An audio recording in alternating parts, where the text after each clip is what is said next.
Viewers మనం వచ్చేసి తరిగుంట వెంగమాంబ అనేటువంటి పాఠంలో వచ్చేసి వీళ్ళ గురించి తెలుసుకోబోతున్నాము. సావిత్రిబాయి పులే, సరోజిని నాయుడు, కస్తూరిబా గాంధీ, తర్వాత వచ్చేసి మొల్ల ఆతుకూరి మొల్ల. చిత్రం చూడండి, ఆలోచించి మాట్లాడండి. చిత్రంలో ఎవరెవరు ఉన్నారు, వారి గురించి మీకు తెలిసింది చెప్పండి. ఇక్కడ మనము చిత్రంలో సావిత్రిబాయి ఫులే, సరోజిని నాయుడు, కస్తూరిబా గాంధీ, తర్వాత ఆతుకూరి మొల్ల గారు ఉన్నారనమాట. సరే, వారి గురించి మనము తెలియజేద్దాం. చూడండి, సావిత్రిబాయి ఫులే అనేటువంటి ఆవిడ ఎవరు? ఈమె భారతీయ సంఘ సంస్కర్త, ఉపాధ్యాయుని, రచయిత్రి, మొట్టమొదటి ఉపాధ్యాయుని అనమాట. ఈమె రచయిత్రి. ఈమె నిమ్న వర్గాల అభ్యున్నతికి కృషి చేసినటువంటి జ్యోతిరావు ఫులే భార్య. కులమతాలకు అతీతముగా సమాజాన్ని ప్రేమించినటువంటి ప్రేమ స్వరూపిణి. ఈమె మహారాష్ట్రలో సతారాం జిల్లాలో నయాగావ్ అనేటువంటి గ్రామంలో 1831 జనవరి 3న ఒక రైతు కుటుంబంలో జన్మించింది. 1840 ఈమె 9వ ఏట 12 ఏళ్ళు వయసు ఉన్నటువంటి జ్యోతిరావు ఫులేని వివాహమాడింది. భర్తయ్యే ఆమె మొదటి గురువు. సరోజిని నాయుడు భారత కోకిలుగా ప్రసిద్ధి చెందినటువంటి ఈమె స్వాతంత్రపు సమరయోధురాలు, కవయిత్రి. అఖిల భారత జాతీయ కాంగ్రెస్ 1952 మహాసభల్లో మహిళా అధ్యక్షురాలు అయింది. ఈమె 1879లో ఫిబ్రవరి 13న హైదరాబాద్లో అమర్నాథ్ చట్టోపాధ్యాయ వరద సుందరీదేవి దంపతులకు జన్మించింది. ఈమెకు మరో పేరు సరోజిని దేవి చట్టోపాధ్యాయ. డాక్టర్ ముత్యాల గోవిందరాజులు నాయుడు ఈమె భర్త. జయసూరి నాయుడు, పద్మజా నాయుడు, రణధీర నాయుడు, నెలవార్ నాయుడు, లాలామణి నాయుడు వీరి యొక్క సంతానము. మొట్టమొదటి మహిళా గవర్నరు యూపీలో వచ్చేసి ఈమె మొట్టమొదటి గవర్నర్ కూడా అన్నమాట ఈవిడ. కస్తూరిబా గాంధీ గురించి తెలుసుకోబోతున్నాము. కస్తూరిబా మోహన్ దాస్ గాంధీ యొక్క భారత రాజకీయ కార్యకర్త. ఈమె మహాత్మా గాంధీ యొక్క భార్య. భర్తతో పాటు స్వాతంత్ర ఉద్యమంలో పాల్గొన్నది. ఈమెను తన భర్త ప్రభావితం చేశాడు. ఈమె పోర్బందర్లో 1969 ఏప్రిల్ 11న జన్మించింది. పూణేలో 1944 ఫిబ్రవరి 22న మరణించింది. దక్షిణాఫ్రికా ప్రవాస భారతీయుల జీవన పోరాటంలో గాంధీజీతో కలిసి పోరాడారు. తర్వాత ఆతుకూరి మొల్ల. ఈమె అసలు పేరు ఆతుకూరి మొల్ల. ఈమె 16వ శతాబ్దపు కవయిత్రి. తెలుగులో రామాయణం రాసింది. ఈ మొల్ల రామాయణము ప్రసిద్ధి చెందింది. తెలుగులో ఈమె శైలి చాలా సరళమైంది, రమణీయమైంది. ఈమె కడప జిల్లాలో 1940లో గోపవరం మండలంలో గ్రామంలో వచ్చేసి జన్మించింది. గ్రంథావతారకును బట్టి ఏ గురువు వద్ద విద్యను అభ్యసించింది? గోపవరపు శ్రీకంఠ మల్లీస కృపచేత కవిత్వమును వచ్చినదని తెలుస్తుంది. పోతన వలనే ఈమె కూడా వచ్చేసి కవిత్వాలు రాసేటువంటి వ్యక్తి అనమాట. మీ అమ్మ గురించి చెప్పండి. మా అమ్మ అంటే నాకు చాలా ఇష్టము. నన్ను చాలా ప్రేమగా చూస్తుంది. నాకు ఇష్టమైనవి చేసి పెడుతుంది. నేను తప్పు చేస్తే మందలిస్తుంది. నన్ను మంచి మార్గంలో నడిపిస్తుంది. రామాయణ భాగవత కథలను చెబుతుంది. అందుకనే అమ్మ అంటే నాకు చాలా ఇష్టం. మీరు చూసినటువంటి ఉద్యోగము చేస్తున్నటువంటి ఆడవాళ్ళ గురించి చెప్పండి. మీ ఇంట్లో ఎవరైనా ఆడవాళ్ళు ఉద్యోగానికి వెళ్తుంటే వారి గురించి చెప్పండి. వెంగమాంబలో మీకు నచ్చినటువంటి లక్షణాలు ఏమిటి? ఆనాటి మూఢాచారాలను ఎదిరించింది. ఎన్నో బాధలను, కష్టాలను తట్టుకున్నది. సమాజంలో స్త్రీలను తలుచుకుంటే ఎంతో సాధించగలదు అని నిరూపించింది. ఆమె సంగీత సాహిత్యాల్లోని అభినవేశము కలిగినటువంటి భక్తురాలు. ఎన్నో శతకాలు, గ్రంథాలు భక్తి పారవస్యంతో రచించింది. ఆనాటి సమాజ స్థితులు ఎలా ఉండేవి? సమాజంలో కులమత భేదాలతో పాటు ధనిక, పేద, పండితులు, పామరులు అనేటువంటి పాలితులు, అధికారులు, సామాన్యులు వంటి హెచ్చుతగ్గులు ఉండేవి. సమాజంలో మూఢాచారాలు ఉండేవి. భర్త చనిపోయిన స్త్రీ బొట్టు, కాటుక, తర్వాత వచ్చేసి బొట్టు, గాజులు తీసేయాలి. ఇవే కాక ఇంకా ఎన్నో మూఢాచారాలతో సమాజ పరిస్థితులు ఆధారపడి ఉండేవి. వేంగమాంబ ఏ రచనలు చేసింది? నరసింహ శతకము, నారసింహపు విలాస కథ, శివనాటకము, రాజయోగ సారము, కృష్ణ నాటకము, తర్వాత పారిజాతపహరణము, చెంచు నాటకము, శ్రీకృష్ణ మంజరి, శ్రీ రుక్మిణి నాటకము, తర్వాత ద్విపద భాగవతము, వాసిష్ఠ రామాయణము, ముక్తికాంతా విలాసము, శ్రీ వెంకటాచల మహత్యము, అష్టాంగ యోగ సారము అనేటువంటి రచనలు చేసింది. వేంగమాంబ యక్షగానాలు చాలా ప్రసిద్ధి చెందినవి. ఇక్కడ చూడండి, చదవడము వ్యక్తపరచడము వచ్చేసి ఇక్కడ క్రింది పేరాను చదవండి, ప్రశ్నలకు సమాధానాలు రాయండి. పొనక కనకమ్మ నెల్లూరు జిల్లా మినగల్లు గ్రామంలో 10/6/1892 జన్మించారనమాట. తండ్రి మరుపూరు కొండారెడ్డి, తల్లి కామమ్మ మంచి సంపన్న స్థితిలోని కుటుంబానికి చెందినవారు. చిన్నతనంలోనే బాల్య వివాహం జరిగింది. ఆమె అప్పటిదాకా ఈ పెద్దగా ఏమీ చదువుకోలేనట్లే లెక్క. స్వయం కృషితో ఆంగ్ల సంస్కృతాలను నేర్చి పాండిత్యాన్ని సాధించినటువంటి విదూషమని సమాజ ఉద్ధరణ ఆమె జీవిత ధ్యేయముగా ఎంచుకున్నారు. 1913లో నెల్లూరుకు దగ్గరలో ఉన్నటువంటి పొట్లపూడి గ్రామంలో సుజన రంజని సమాజము అనేటువంటి సేవా సంస్థను స్థాపించి అర్హులకు సేవలను అందజేశారు. ముఖ్యంగా సమాజంలో అట్టడుగున ఉన్నటువంటి దీనులకు ఉన్నత స్థితిని కల్పించడంలో ఆమె సేవలు సఫలమయ్యాయి. వారి జీవితాలను చీకటి నుండి వెలుగులోకి తెచ్చి సఫలీకృతురాలైంది కనకమ్మ గారు. ఆ ఏడాది ఆమె స్నేహితురాలందరితో కలిసి నెల్లూరు రామానాయుడు వంటి వితరణశీలుర ప్రోత్సాహంతో కొత్తూరు గ్రామంలో వివేకానంద గ్రంథాలయం ఏర్పాటు చేసి పుస్తకాలతో విశ్వదర్శనం చేయడానికి గొప్ప అవకాశం అనేటువంటి కల్పించారు. కనకమ్మ గారు జాతీయోద్యమంలో మహాత్మా గాంధీ గారి శిష్యురాలై గణనీయంగా తన వంతు సేవలను అందించారనమాట. ఇక్కడ కొన్ని ప్రశ్నలు ఇవ్వడం జరిగింది. పై పేరాలో ఎవరి గురించి చెప్పారు?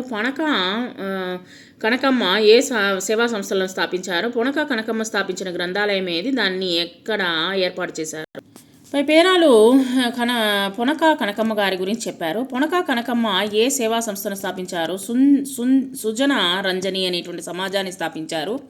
పొనక కనకమ్మ స్థాపించిన గ్రంథాలయము ఏది? దాన్ని ఎక్కడ ఏర్పాటు చేశారు అంటే పొనక కనకమ్మ స్థాపించిన గ్రంథాలయం వివేకానంద గ్రంథాలయము, ఇది కొత్తూరు గ్రామంలో ఏర్పాటు చేశారు. ఇక్కడ క్రింది పేరాను చదవండి, తప్పొప్పులను గుర్తించండి. చుండూరు రత్నమ్మ తూర్పుగోదావరి జిల్లా కాకినాడలో రావు బహదూర్ పైండా వెంకటాచలపతి అనేటువంటి జమీందారు గారి పుత్రకారత్నం అనమాట రత్నమ్మ.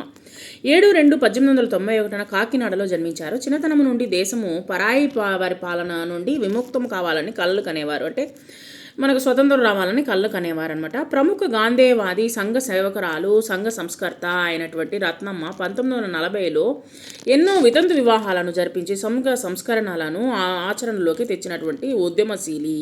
స్త్రీలు స్వతంత్రంగా తమ కాళ్ళ మీద నిలబడ్డాలన్నది ఆమె ధ్యేయము. అందుకోసం వారి ఉపాధి కోసము మహిళా పారిశ్రామిక సంఘం ఏర్పరిచారు. ఇందులో కుల మత వివక్షణ పాటించకుండా దళిత అనాథ మహిళలకు స్థానం కల్పించి వారికి కుట్టు పనిలో శిక్షణ ఇప్పించి కుట్టు మిషన్లు కొని అందజేసినటువంటి దీన జన బాంధవురాలు. ఇక్కడ విద్య అందరి హక్కు అని రత్నమ్మ నమ్మారు. అందుకోసము విద్యా గ్రంథాలయాలు ఏర్పరిచారు. సంస్కృతము, తెలుగు నేర్పడమే కాక సంగీతము, నృత్యము మొదలైనటువంటి కళల్లో ఆసక్తి ఉన్నటువంటి బాలబాలికలకు ఆర్థిక సహాయము అందించారు. తనలాగే స్త్రీ జనాభ్యున్నతి కోసము కృషి చేస్తున్నటువంటి స్వచ్ఛంద సంస్థలను గుర్తించి వారికి కావలసినటువంటి ఆర్థిక సదుపాయాలను అందచేసి వారి వికాసానికి తోడ్పడ్డారు. చుండూరు రత్నమ్మ నెల్లూరు జిల్లాలో జన్మించారు. తప్పు. స్త్రీలు స్వతంత్రంగా తమ కాళ్ళ మీద నిలబడ్డాలన్నదే ఆమె ధ్యేయము. ఒప్పు. విద్య అందరి హక్కు అని రత్నమ్మ నమ్మారు. ఒప్పు. గుండూరు రత్నమ్మ 2/7/1981లో జన్మించారు. తప్పు. సో ఈ విధంగా వచ్చేసి మీరు గుర్తించండి. క్రింది పేరాను చదవండి, ప్రశ్నలను తయారు చేయండి. జయంతి సూరమ్మ తాగుడు వల్ల కలిగేటువంటి అనర్థాలను తెలియచేస్తూ కళ్ళు మానండురోయ్ బాబో అంటూ ధర్నా చేశారు జయంతి సూరమ్మ. ఈమె 1887లో శ్రీకాకుళం జిల్లా కవిటి అగ్రహారంలో పుట్టారు. కందుకూరి వీరేశలింగం గారి ప్రభావంతో సంఘసేవే పరమావధిగా భావించారు. ఆ రోజుల్లోనే తాగుబోతుల వెకిలి వేషాలను ప్రవచనాలుగా చేసి ప్రదర్శించేవారన్నమాట. దాంతో ప్రజలకు బుద్ధి వచ్చి కళ్ళు జోలికి పోము అని శపథం చేశారు. జయంతి సూరమ్మలాగే దువ్వూరి సుబ్బమ్మ దూబగుంట రోసమ్మ మద్యపాన నిషేధానికి కృషి చేశారు. కాలం మారుతున్న సమాజంలో ఈ తాగుడు చాప కింద నీరులాగా వ్యాపిస్తూ ఉంది. ప్రజా సంక్షేమమే పరమావధిగా భావించి నేడు ప్రభుత్వ మద్యపాన నిషేధాన్ని దశల వారీగా అమలు చేస్తుంది. బెల్ట్ షాపులను రద్దు చేసింది, అమ్మకాలను కట్టడి చేసింది. ఈ చర్యల వల్ల ఎన్నో కుటుంబాల జీవితాలు ఆనందమయము అవుతున్నాయి. ప్రశ్నలు తయారు చేద్దాము. కళ్ళు మానండరోయ్ బాబు అని చాటి చెప్పింది ఎవరు? జయంతి సూరమ్మ ఎప్పుడు ఎక్కడ జన్మించారు? తాగుబోతుల వెకిలివేషాలను ఏ విధానం ద్వారా ఆమె ప్రదర్శించారు? జయంతి సూరమ్మలాగా ఈ ఉద్యమంలో పాల్గొన్నవారు ఎవరు? ఇక్కడ చూడండి, క్రింది పేరాను చదవండి. గీత గీసిన పదాలను మన తెలుగు పలుకులు జాతీయాలు అనేటువంటి భాషకి అందాన్నిస్తాయి. వీటిని ఉపయోగించి మనము అర్థాలు రాసి సొంత వాక్యాలు అనేటువంటిది రాయాలి. బాలలందరూ అన్నం పుణ్యం ఎరగని వాళ్ళు, కల్లా కపటం తెలియని వారు, అల్లారు ముద్దుగా పెరిగిన వారు, ఆరు నూరైన వాళ్ళు అనుకున్నది చేస్తారు. అడపాదడప అల్లరి చేస్తుంటారు, స్నేహానికి ఈడుజోడు చేసుకుంటూ ఉంటారు. కొందరు మాటల్లో ఆరితేరిన వారు, మరికొందరు తలలో నాలుకలా ఉంటారు. ఆబాలగోబాలం పిచ్చాపాటితో జీవితం గడిపేస్తూ ఉంటారు. సో దీన్ని వచ్చేసి మనము ఇచ్చినటువంటి రెడ్ సిరాతో ఏదైతే ఉన్నాయో వాటిని వచ్చేసి సొంత వాక్యాలు రాద్దాము. అన్నం పుణ్యం అమాయకత్వము, పిల్లలు అన్నం పుణ్యం ఎరగని అమాయకులు, కల్లా కపటం ఏమీ తెలియని వారు, నా మిత్రురాలు కల్లా కపటం తెలియనిది, అల్లారు ముద్దుగా ఆప్యాయంగా మా తమ్ముడు అల్లారు ముద్దుగా పెరిగాడు, 6 నూరైనా ఎట్టి పరిస్థితుల్లో మా తమ్ముడు అనుకున్నది 6 నూరైనా సరే ఆ పనైనే జరగాల్సిందే, ఏ పనైనా సరే జరగాల్సిందే. అడపాదడప అప్పుడప్పుడు మా గ్రామానికి బస్సు అడపాదడప వచ్చి వెళ్తుంటుంది. ఈడుజోడు సరిజోడు, వారిద్దరి ఒకరు ఈడుజోడు, ఆరితేరిన వారు, నైపుణ్యం కలవారు, రాము సోము మల్ల యుద్ధములో ఆరితేరిన వారు, తల్లో నాలుక అంటి పెట్టుకుని నా మిత్రుడు తరగతి గదిలో ప్రతి ఒక్కరితో తల్లో నాలుకలా ఉంటాడు. ఆబాలగోపాలము, ప్రతి ఒక్కరూ శ్రీకృష్ణుని మురళీగానాన్ని ఆబాలగోపాలంగా ఇష్టపడతారు. పిచ్చాపాటి ఊసుపోని మాటలు, సెలవుల్లో మా బంధువులతో పిచ్చాపాటి మాట్లాడుకుంటూ ఉంటాము. ఇక్కడ స్వీయ రచన అంటే ప్రశ్నలు జవాబులు. వేంగమాంబలో మీకు నచ్చినటువంటి గుణాలు ఏమి? ఆనాటి మూఢనమ్మకాలు మూఢాచారాలు ఎదిరించింది. ఎన్నో బాధలను కష్టాలను తట్టుకుని సమాజంలో స్త్రీ తలుచుకుంటే ఎంతో సాధించగలము అని నిరూపించింది. ఆమె సంగీత సాహిత్యాల్లోని అభినవేశము కలిగినటువంటి భక్తురాలు. ఎన్నో శతకాలు గ్రంథాలు భక్తి పారవస్యతో రచించింది. వేంగమాంబలో ఈ లక్షణాలు నాకు నచ్చినవి. స్త్రీలు నాడు ఏ రంగాలలో పనిచేస్తున్నారు? స్త్రీలు నేడు అన్ని రంగాల్లోనూ పనిచేస్తున్నారు. పొనక కనకమ్మ, చూడు రత్నమ్మ, జయంతి సునమ్మల గురించి తెలుసుకున్నారు కదా. వారు వేటి కోసం పోరాడారో సొంత మాటల్లో ఇక్కడ పొనక కనకమ్మ గారు సుజనరంజని సమాజం స్థాపించి హరిజనులకు దీనులకు ఉన్నత స్థితి కల్పించడములోను విద్య ద్వారా సమాజ ఉద్ధరణ సాధ్యమని వివేకానంద గ్రంథాలయము స్థాపించి ప్రజలను విశ్వదర్శనం చేయించారు. సమాజ ఉద్ధరణ కోసము పోరాడారు. తర్వాత చుండూరు రత్నమ్మ గారు స్త్రీ జనోద్ధరణ కోసం పోరాడారు. వితంతు వివాహాలు జరిపించారు. స్త్రీలు స్వతంత్రముగా తమ కాళ్ళ మీద నిలబడాలనేటువంటి ధ్యేయంతో మహిళా పారిశ్రామిక సంబంధం అనేటువంటి పారిశ్రామిక సంఘం అనేటువంటిది ఏర్పరిచారు. కులమత వివక్షణ లేకుండా మహిళా ఉద్ధరణ కోసము పాటుపడ్డారు. జయంతి సూర్యమ్మ గారు మద్యపాన నిషేధం కోసము పాటుపడ్డారు. తాగుబోతులతో మార్పు కోసము ఎన్నో నాటికలు ప్రహసనాలు రాసి వేసి కళ్ళు మానండ్రోయ్ బాబు అంటూ ధర్నా చేసి ప్రజలను కళ్ళు జోలికి పోము అని శపథాలు చేయించారు. స్త్రీ గొప్పతనాన్ని తెలిపే కొన్ని నినాదాలను తయారు చేయండి. మహిళలను గౌరవిద్దాము, ఇల్లాలికి చదువు, ఇంటికి వెలుగు, ఎక్కడ స్త్రీలు గౌరవించబడతారో అక్కడ దేవతలు ఉంటారు, మహిళా కారత దేశ సౌభాగ్యం, ఆడది అబల కాదు సబల, స్త్రీలు నేర్వలేని విద్య లేదు, అమ్మాయిని చదివిద్దాము, అభివృద్ధిని సాధిద్దాం. ఇక్కడ మీ తరగతిలో అమ్మాయిలు అన్ని రంగాల్లో ముందుకున్నారు అంటే బాగా చదువుతారు, ఆటల్లో రాణిస్తారు, నృత్యాలు చేస్తారు, పాటలు పాడతారు, కార్యక్రమాలు నిర్వహిస్తారు, పరిశుభ్రత పాటిస్తారు.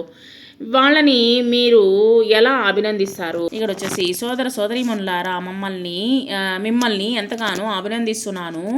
మీరు అందరూ అన్ని రంగాల్లో ఉన్నత స్థానాలు సంపాదిస్తున్నారు. ఆటలలో, పాటలలో, చదువులో, నృత్యములో, ఎన్ని రంగాల్లో మన తరగతిలోని మీరు ఉన్నత స్థానాన్ని సాధించిన మన తరగతికి మంచి పేరు తీసుకొచ్చారు. మీరు ప్రదర్శించినటువంటి నేర్పు అందరినీ ఆకట్టుకుంటుంది. అందుకనే మీకు అభినందనలు, ఈ అభినందనలు అంటూ మనము అభినందించవచ్చు. భాషాంశాలు సామాన్య వాక్యము, క్రియా సాహిత్య వాక్యము, క్రియారహిత వాక్యము అని 2 రకాలు.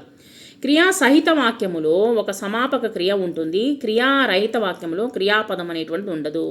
ఇప్పుడు చూడండి, క్రియా సహిత వాక్యంలో పాప పాలు తాగుచున్నది, జాన్ సినిమా చూస్తున్నాడు, దీంట్లో క్రియ అనేటువంటి ఉంది. క్రియారహిత వాక్యంలో వచ్చేసి వాడు నా తమ్ముడు, అతను మంచి ఆటగాడు అనేటువంటి దాంట్లో క్రియారహిత వాక్యం. సంశ్లిష్ట వాక్యము అంటే వాక్యములో ఒక సమాపక క్రియ, 1 లేదా అంతకు మించి అసమాపక క్రియలు ఉంటే అది సంశ్లిష్ట వాక్యము. ఇప్పుడు చూడండి, శ్యామల పాఠం చదివి అన్నం తిని నిద్రపోయింది. సామ్యూలు వచ్చేసి పాఠం చదివి అన్నం తిని నిద్రపోయాడు. 1 లేదా 2 ఉన్నాయన్నమాట. సంయుక్త వాక్యంలో వచ్చేసి వాక్యంలో 1 కంటే ఎక్కువ సమాపక క్రియలు ఉంటే అది సంయుక్త వాక్యము. ఇస్మాయిల్ ఊరికి వెళ్ళాడు, వచ్చాడు. రత్నాలు పాలు తాగింది, వెంటనే నిద్రపోయింది. సో ఇక్కడ క్రింద ఇచ్చినటువంటి చదవండి. సామాన్య, సంశ్లిష్ట, సంయుక్త వాక్యాలను గుర్తించండి. లలిత పాట పాడింది సామాన్య వాక్యము. శారద టిఫిన్ తిన్నది, కాఫీ తాగింది సంయుక్త వాక్యము. బలరాము సంతకు వెళ్ళి కూరగాయలు తెచ్చాడు సంశ్లిష్ట వాక్యము. సంక్లిష్ట వాక్యము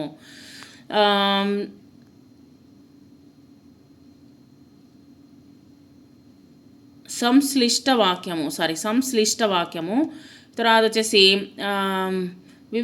వివేకానందుడు చికాగోలో ఉపన్యసించాడు సామాన్య వాక్యము. సౌజన్య చాలా తెలివైనది, చురుకైనది సంయుక్త వాక్యము. సంశ్లిష్ట వాక్యము. కమల పరీక్షలు రాసి ఊరికి వెళ్ళింది సంశ్లిష్ట వాక్యము.